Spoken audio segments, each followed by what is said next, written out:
Wala ka naman gagawin, di ba, pre? Wala ka naman gagawin yun. Tara, magsabi tayo. At doon na nga nagsimula ang lahat kaya napabilang ako ng 1, 2, 3, 4 hanggang 5. Kalimutan ko ng baong ko. Wala akong panggasolina ngayon. Nga pala guys, galing tayong Maribeles at liliko na tayo sa kaliwa.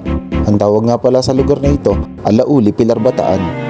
Bago natin tunguhin ang ating destinasyon, ay mabuti lamang napakainin muna natin ang mga Class S na halimaw sa aming sikmura.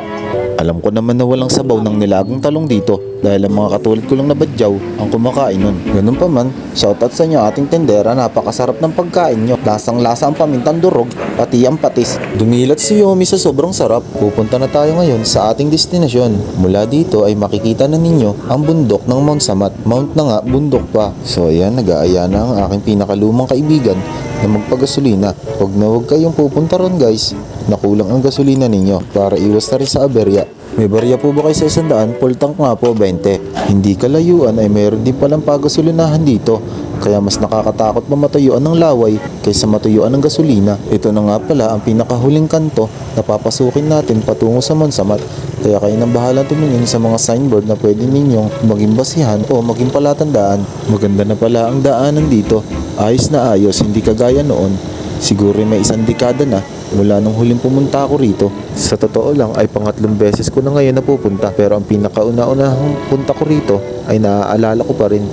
Lalong-lalo na ang kagandahan ng mga paputok nila, ang kanilang mga fireworks, lalong-lalo na rin ang tamis ng sandali na hindi na may babalik. Sandali lang, tila yata nag-iibang usapan, bumalik tayo sa topic natin. Yun ang pagpunta natin sa Mount Samat. Tigil-tigilan mo yung pagiging overacting mo, toothbrush muna. So ayan, kitang-kita nyo naman ang aking kaibigan na nag-i-enjoy sa kanyang nilalanghap na hangin. Totoo talaga, napakasarap ng hangin kaya napa-opa rin ako sa kanya. Parehas kami ng nararamdaman. Pero bakit hindi nagawang maipaglaban? Charot lang, walang bakla dito. Mga pulidong lalaki to. Dahil diyan kailangan na natin ng 1,000 pagsisisi. So andito na nga pala tayo sa gate. So magbabayad tayo ng 50 pesos para sa entrance. So eto na kami. Naglalakad lang kami dahil hindi pwedeng ipasok ang motor. Tindig ka lang, tindig lalaki. Yan. Grabe ka naman pare, ang hard mo naman. Pinagdiinan mo pa ang tindig lalaki. Hindi ako marunong sa mga pwestuhan pre. Pakalupit ko. Wala na, benta na yung motor. Benta na yan. Lamig, boy. Lamig nga. Dito pa lang pawis ka na. Masarap siguro mag-bike dito. Oo, dami nagbabike dito. Ikaw, ayaw mo? Wala akong bike eh. Bili tayo. Ayun, motorbike. Ipon tayo pambili. Bike. O, susunduin mo muna ako sa amin. Oo. Tangkas kita. Pre! Ikaw naman magpedal. Salitan lang. Salitan. Nandiyan ka. Ngayon naman ay maling daan ang aming pupuntahan. Dumiretso kami, imbis na kumanan. Ang lupet.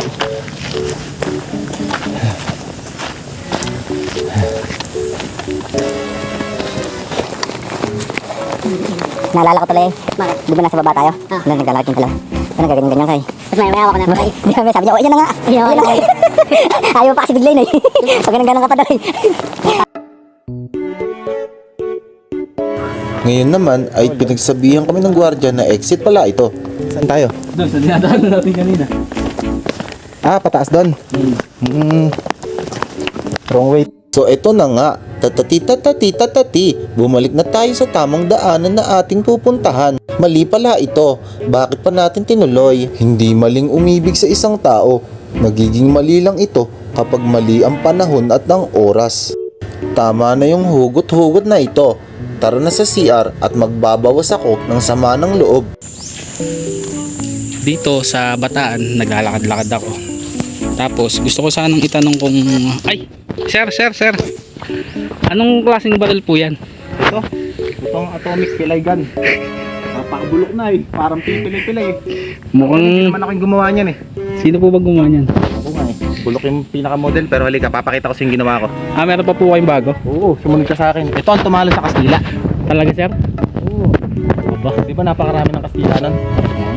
So guys, may bago tayong discovery. Makikita natin yung mga nagpalay sa Kastila noong unang panahon.